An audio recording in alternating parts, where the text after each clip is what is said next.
Bismillahirrahmanirrahim.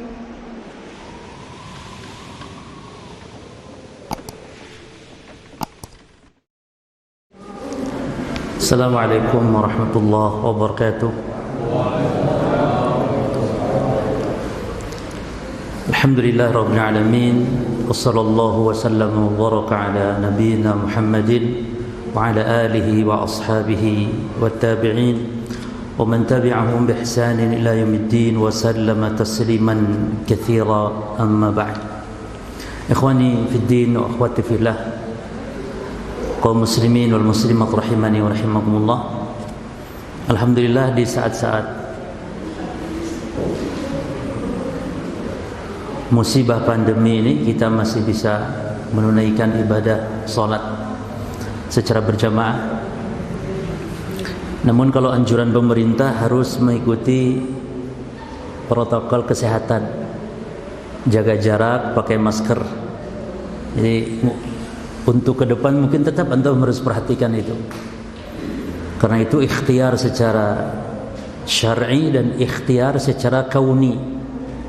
Secara syar'i kita ikhtiar dengan tetap menghidupkan rumah Allah, dan secara kauninya kita ikhtiar menghindar dari wabah ini, pencegahan dengan cara memakai masker, kemudian dengan cara menjaga jarak.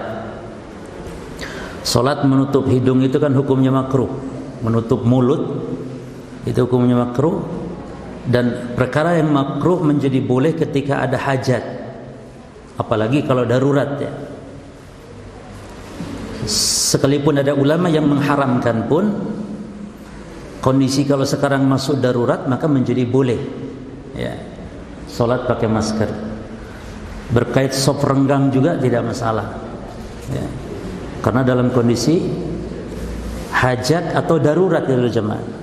Kalau tidak ada hajat, sholat renggang itu setan masuk. Kan kemarin ada yang protes di Malang itu. Ada bapak-bapak teriak gara-gara imamnya nyuruh renggang, jaga jarak, ya, social distancing. Bapak-bapak itu marah.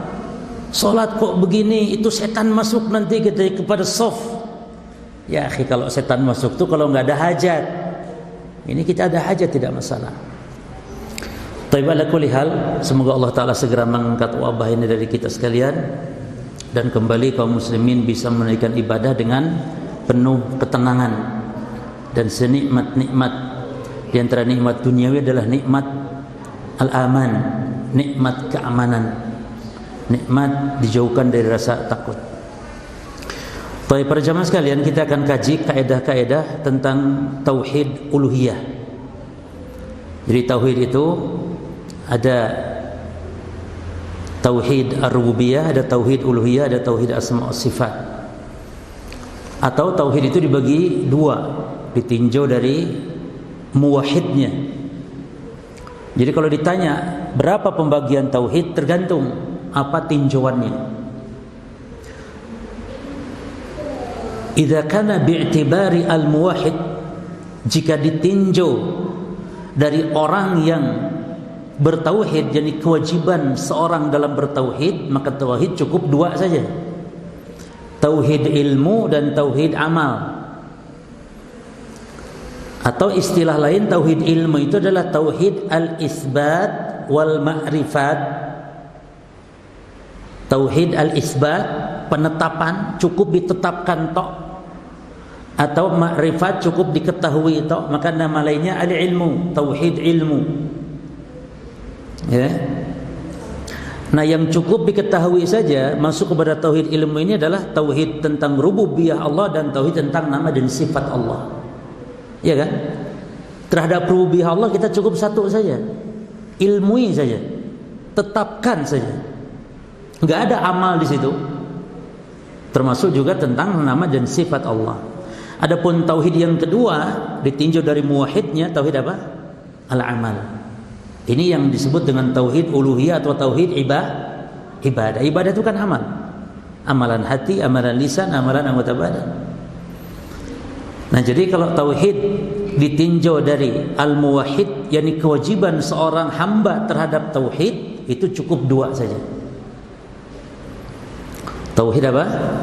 Ma'rifat wal isbat atau tauhid ilmu, dan yang kedua tauhid at-talab wal qasdu atau tauhid amal. Tauhid talab, talab itu tuntutan, dituntut hamba untuk beramal, atau al-qasd, tauhid tujuan, karena tujuan itulah hamba diutus, hamba dilahirkan, tujuan hamba diciptakan. Jadi tujuan hamba diciptakan bukan untuk rububiyah, tauhid rububiyah, bukan tauhid asma sifat. Tujuan hamba diciptakan untuk ibadah. Wa ma khalaqtul jinna wal insa illa liya'budun. Makna ya'budun ay liwahidun. Ini maksudnya tauhid al-uluhiyah.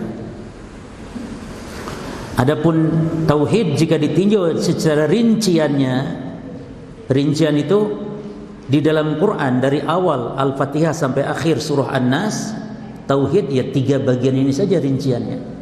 Rububiyah, uluhiyah, asma wa sifat. Atau tauhid ditinjau dari keterkaitannya. Keterkaitannya, yakni tidak sah tauhid satu tidak dengan yang lainnya.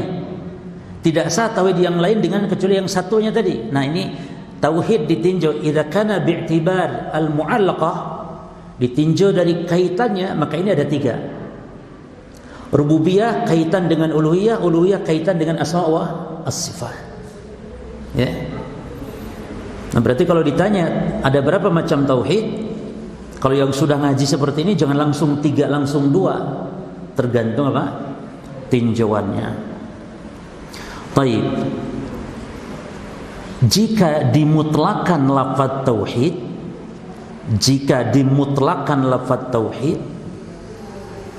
tidak diikat dengan apapun, misalnya ada istilah dakwah tauhid.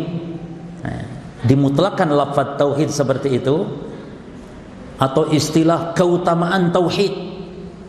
Orang kalau tidak bertauhid, Islamnya tidak sah. Nah, kalau dimutlakan istilah tauhid itu bukan rububiyah, itu bukan asma wa sifat.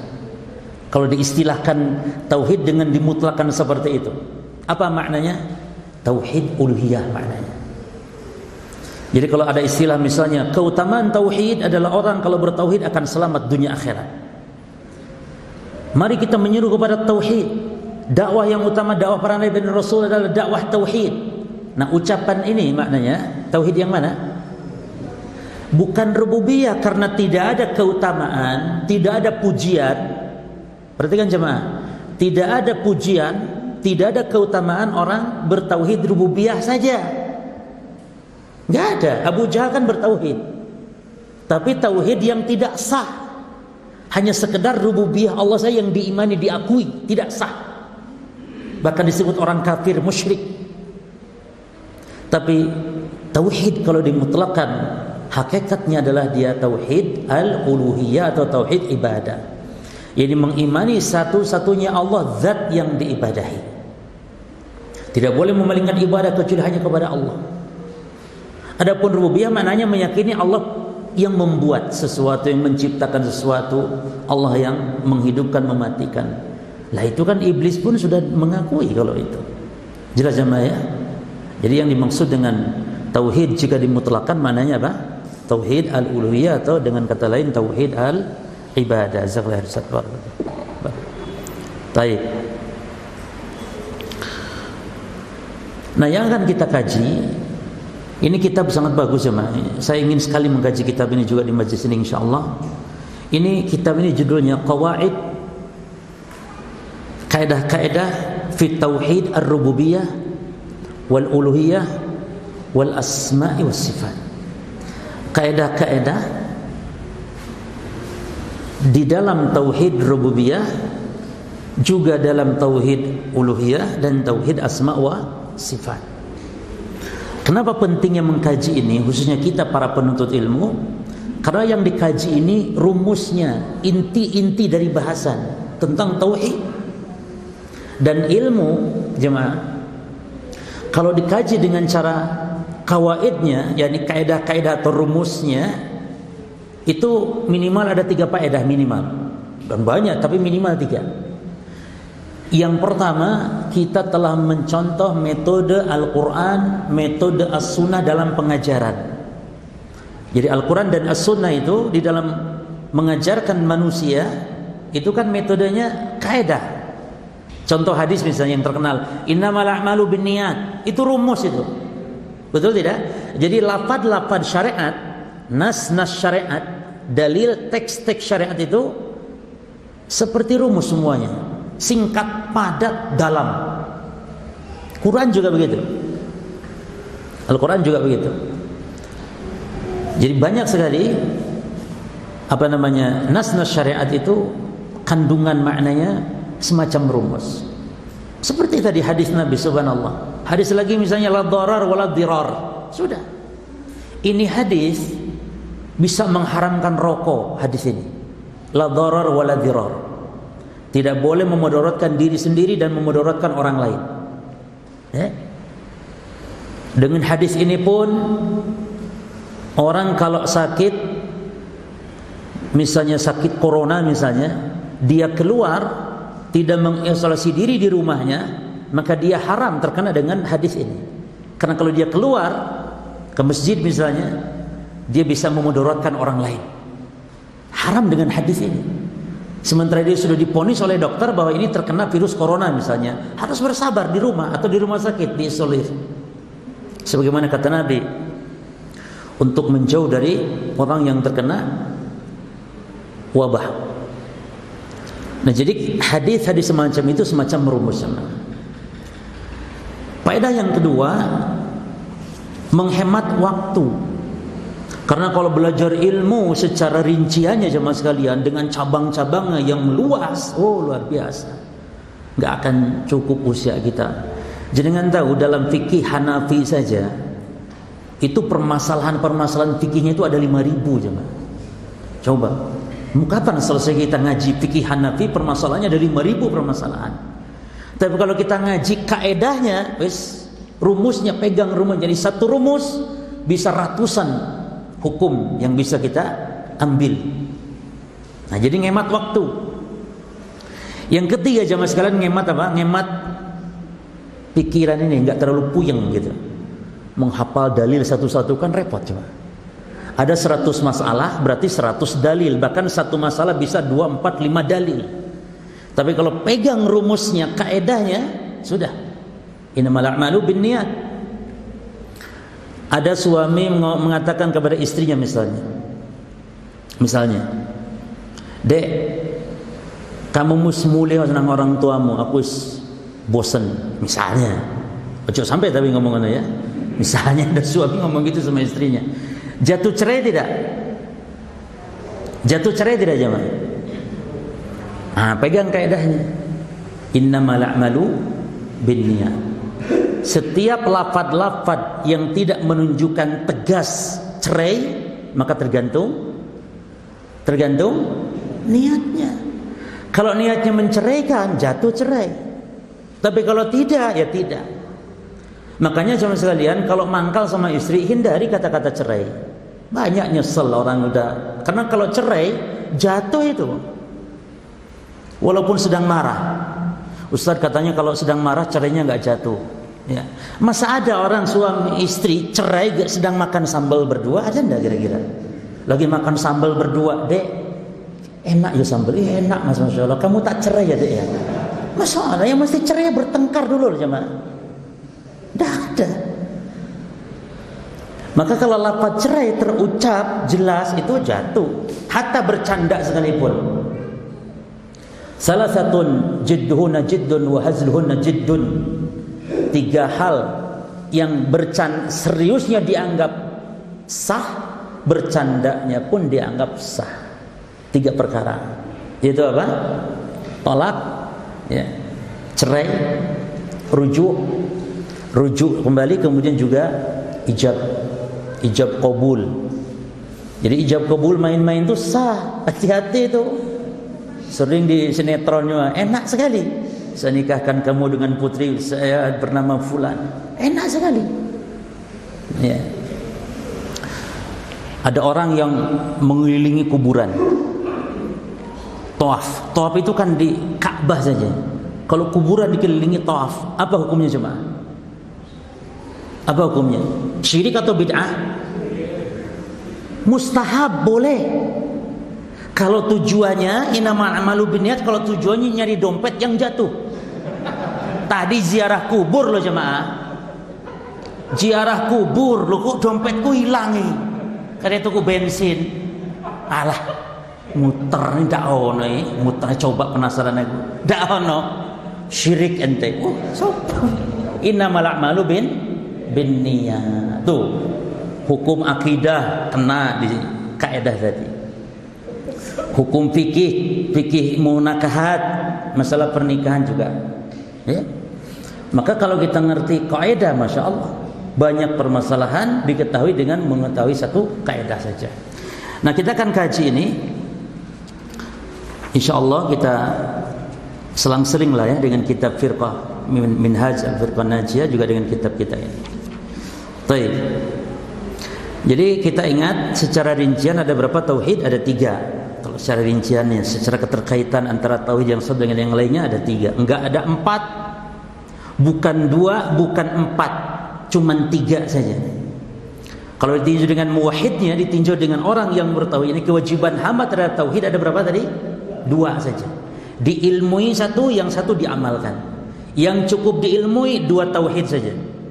Apa? Yang pertama, rububiyah saja dan uluhiyah. Yang ditetapkan bahwa Allah yang menciptakan, menghidupkan, mematikan. Tetapkan bahwa Allah memiliki nama dan sifat-sifat yang tidak serupa sifat nama sifat Allah dengan sifat makhluknya. Ya. Kemudian yang kedua tauhid amal, yaitu tauhid al-ibadah. Baik. Kaidah yang akan kita kaji adalah tauhid al-uluhiyah. Ya. Nama lainnya ibadah. Kalau uluhiyah disandarkan kepada nama Allah al-ilah. Kalau disebut ibadah, tauhidul ibadah itu disandarkan kepada hamba, yani kepada perbuatan hamba. Ya, karena tauhid uluhiyah itu adalah meyakini satu-satunya Allah lah zat yang berhak diibadahi. Karena makna al-ilah para jemaah, al-ilah itu artinya al-ma'luh atau al-ma'bud. Jadi dalam bahasa Arab al-ilah, nama Allah itu ya, itu zat yang berhak untuk disembah, diibadahi namanya. Jadi Allah itu yang benar, lafaz Allah itu diambil dari kata al-ilah, mushtaq dari lafaz al-ilah. Dibuang hamzah tashilan, dibuang hamzah al-ilah, berarti ada hamzah ilah, dibuang hamzah menjadi Allah. Allah itu dalam rangka supaya mudah diucapkan.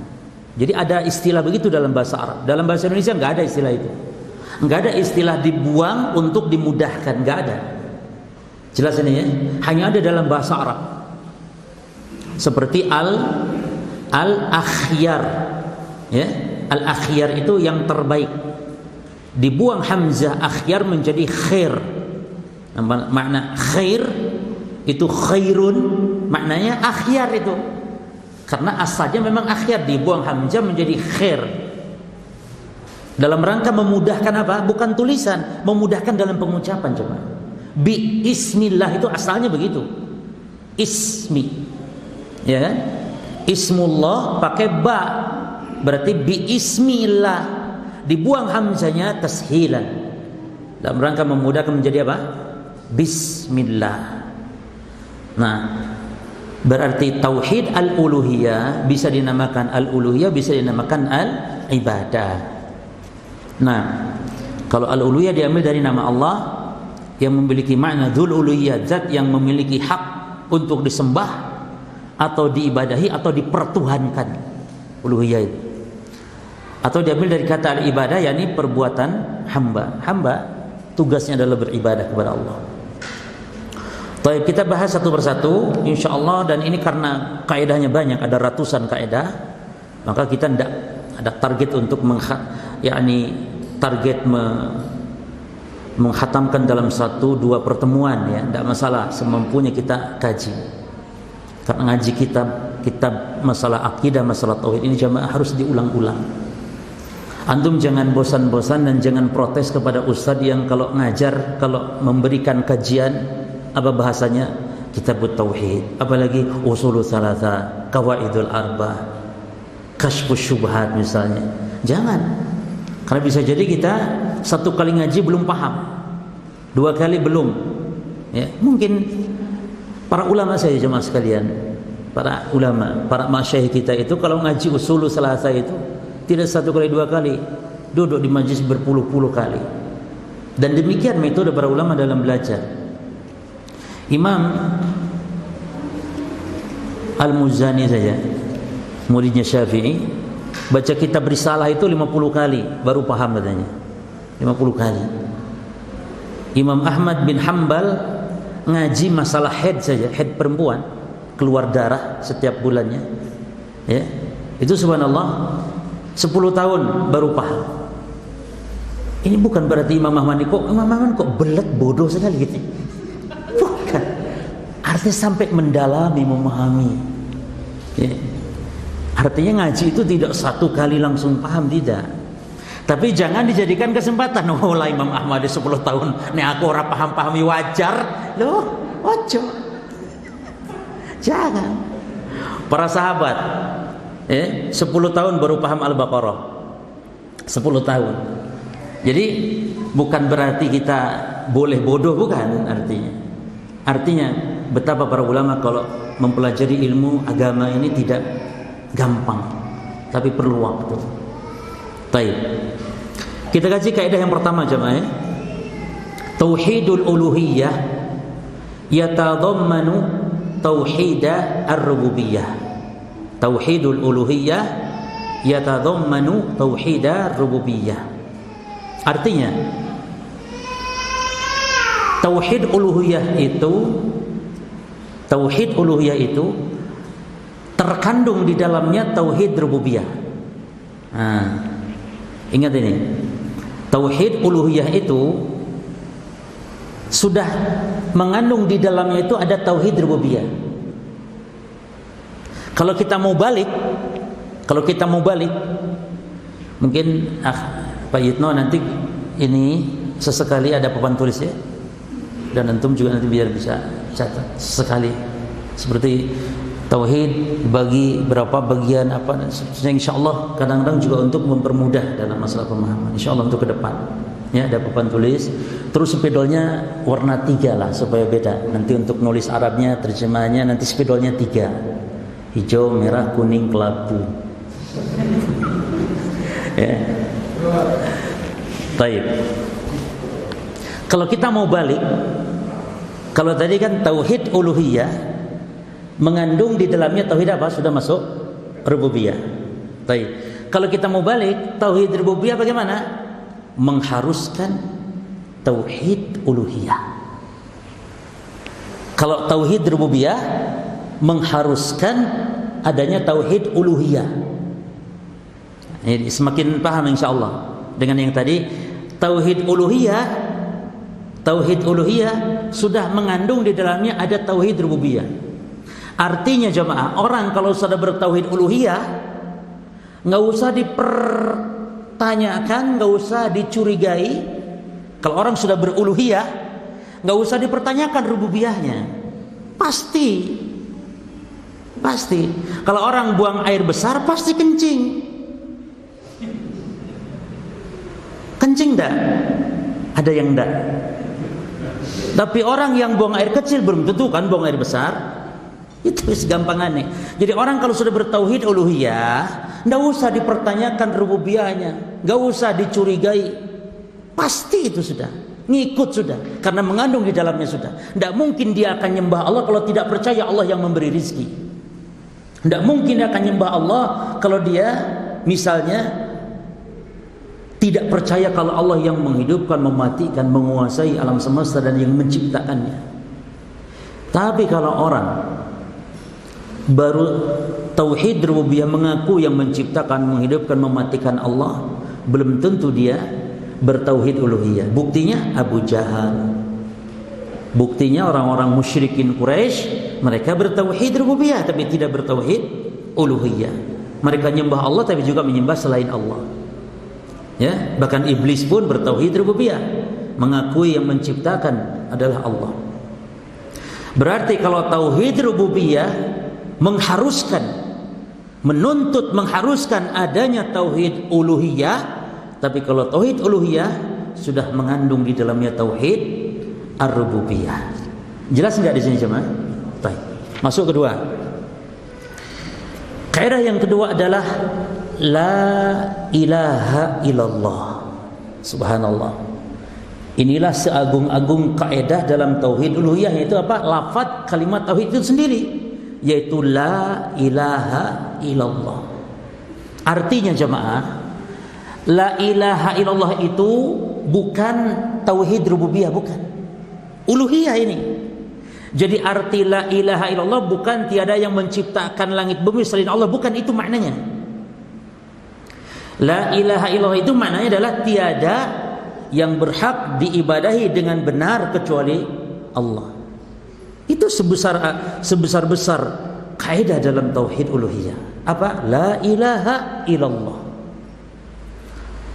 Jangan diartikan la ilaha illallah tiada Tuhan selain Allah, karena ini menyelisihi juga hakikat, menyelisihi juga kenyataan. Karena banyak Tuhan-Tuhan selain Allah, yakni banyak yang dipertuhankan selain Allah. Maka maknanya adalah la ilaha illallah, artinya la ma'buda bihaqqin. La ma'buda bihaqqin. La ma'bud, tidak ada yang disembah, tidak ada yang diibadahi, bihaqqin dengan benar. Jadi lafaz bihaqqin ini harus ada, karena itu sebagai khobar. Kalau antum belajar bahasa Arab, ya, kalau kata-kata bahasa Arab diawali dengan isim seperti itu kan asalnya Allah haqqun, ya, Allah haqqun. Memakai kata-kata la maka menjadi la ilaha. Asalnya tuh ilahun haqqun. Jadi la ilallah itu asalnya ilahun haqqun, sesembahan yang benar. Lalu diperkuat dengan kata-kata penafian la, maka la yang asalnya ilahun menjadi la ilaha. La ilaha, haqqunnya tetap ada. La ilaha haqqun ada, namun tidak dicantumkan. Jadi tinggal la ilaha illallah. Makanya illallah atau illallahi atau illahu sama ikut yang tadi, la ilaha haqqun ilallahu. Jadi yang benar pada kalimat la ilaha illallah itu ada khabar yang dibuang di situ, yang dibuangnya adalah ditakdirkan haqqun, dalam bahasa Arab demikian. Maka la ilaha haqqun, tidak ada sesembahan yang hak, maksudnya yang benar. Adapun sesembahan yang lain yang tidak benar banyak, adapun yang benar hanya satu saja. Maka keliru kalau tidak ada Tuhan selain Allah. Bahkan keliru kalau tidak ada sesembahan kecuali Allah pun keliru. Karena sesembahan selain Allah banyak, jemaah. Banyak sesembahan selain Allah. Di India paling banyak. Di India itu paling banyak. Ular sesembahan. Bahkan alhamdulillah sekarang ini ada loh kemaluan perempuan dijadikan sesembahan. Ya, saking begitu kerasnya, dahsyatnya fitnah di akhir zaman ini, manusia sampai demikian tersesat. Karena orang-orang dulu jemaah, maka nanti akan ada kaidah di sini bahwa syirkul mutaakhirin, perhatikan, syirkul mutaakhirin a'zam min asyirkil mutaqaddimin. Ya. Kesyirikan orang-orang belakangan zaman kita sekarang ini lebih dahsyat daripada kesyirikan orang-orang dahulu. Kenapa? Dari mana segi dahsyatnya? Orang dahulu kalau nyembah-nyembah selain Allah, dia nyembah orang yang baik-baik. Kalau dia nyembah selain Allah, lumayanlah malaikat yang disembahnya, nabi-nabi yang disembahnya, orang-orang soleh yang disembahnya. Lah sekarang ini anak sapi disembah, anak sapi. Antum lihat di video itu ada orang India minum air kencingnya sapi, jemaah. Sapi. Ya. Apalagi ada yang nyembah yang khayalan, gak ada kenyataannya, seperti Nyi Roro Kidul.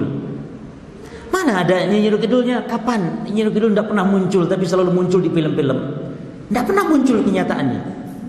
Tapi itu diagungkan, disembah sampai saudara-saudara kita ini, saudara saya di Tulungagung itu sampai mempersembahkan. Kalau di tanggal 1,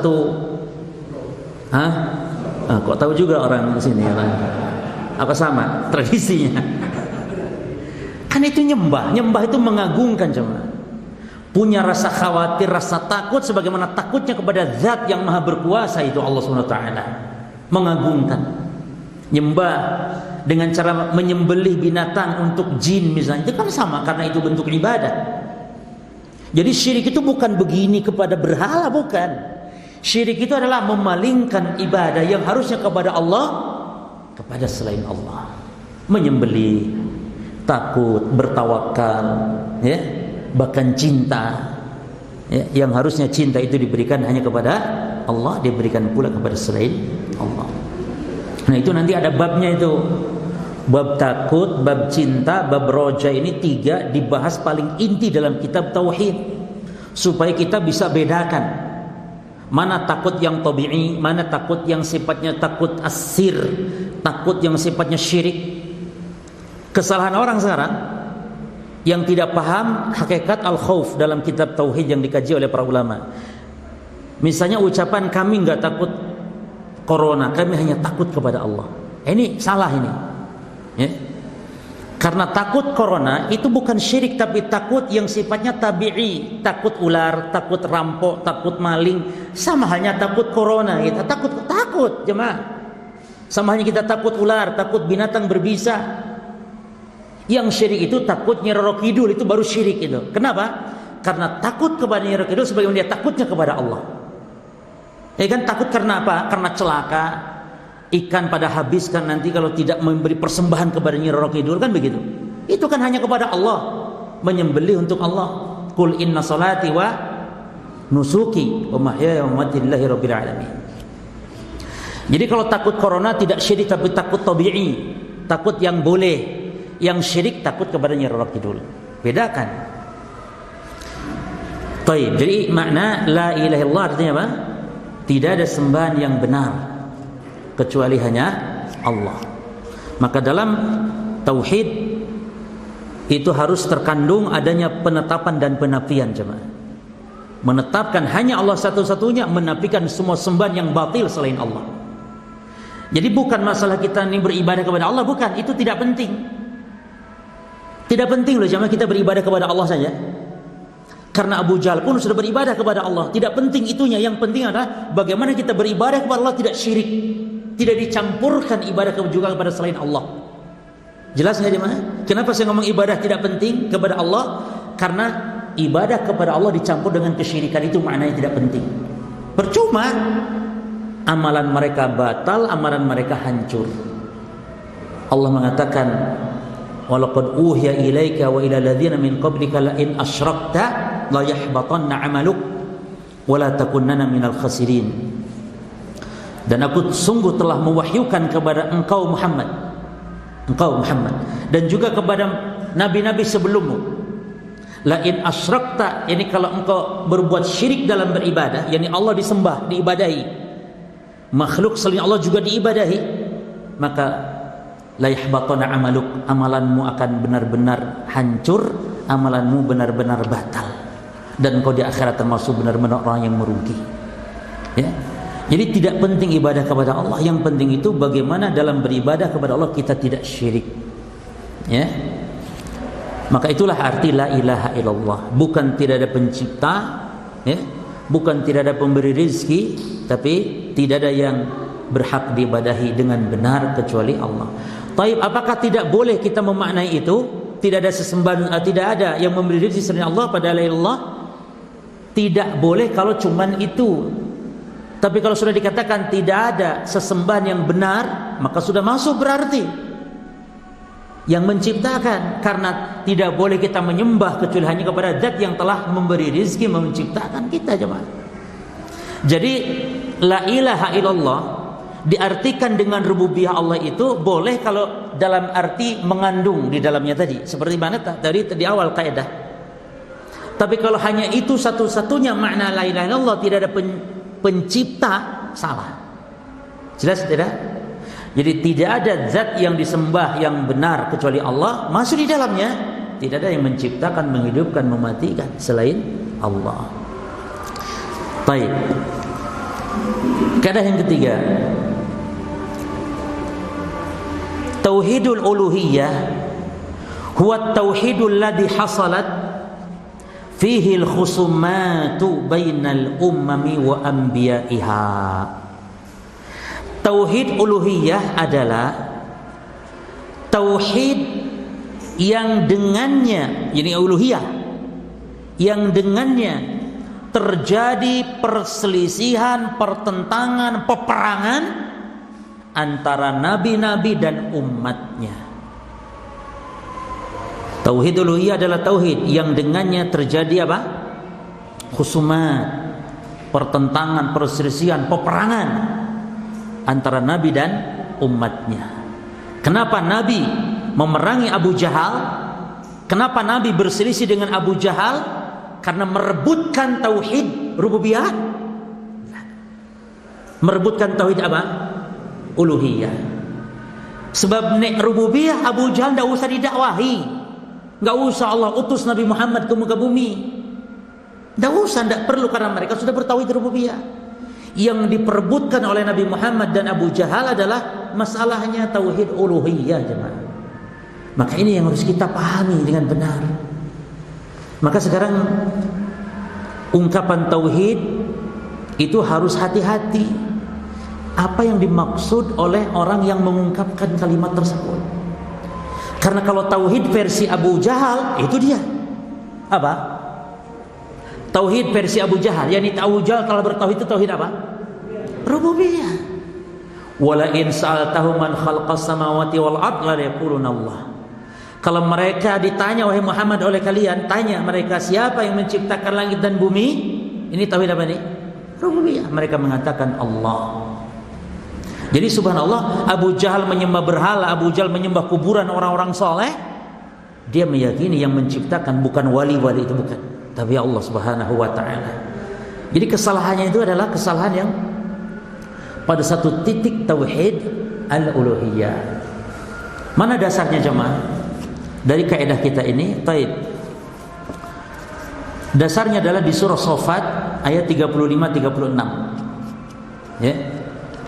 Innahum kanu idza qila lahum la ilaha illallah yastakbirun.